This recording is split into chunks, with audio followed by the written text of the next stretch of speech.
ఎర్రచందనం స్మగ్లర్ సినిమాకి హీరోయిజం రావడం ఏంటి? వాళ్ళకి బిరుదులు ఇవ్వడం ఏంటి?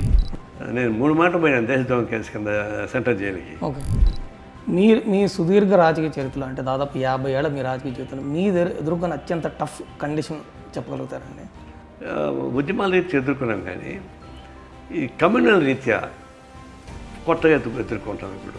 ఓకే, మతాన్ని ఉపయోగించి, కులాన్ని ఉపయోగించి ఈ ప్రోగ్రెసివ్ పార్టీలకు వ్యతిరేకంగా చేసేటువంటి ఒక టఫెస్ట్ పొజిషన్ ఒకటి వచ్చింది.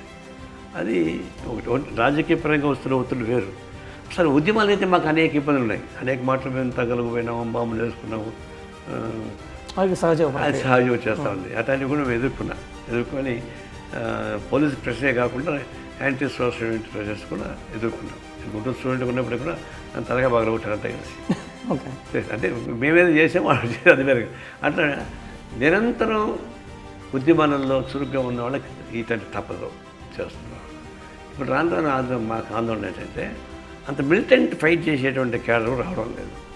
ఓకే, ఇప్పుడు ఎందుకంటే ఈ సమాజంలో వచ్చిన అనేక మార్పులు, సాంస్కృతిక మార్పులు, బిగ్ బాస్ లాంటివి వస్తూ ఉన్నాయి, సినిమాలు వచ్చే మార్పులు, కల్చరల్ సాంస్కృతిక రంగాల్లో అనేక మార్పులు, ఇవన్నీ ప్రగతిశీలం పోయి అభివృద్ధి నివేదిక వస్తున్నాయి.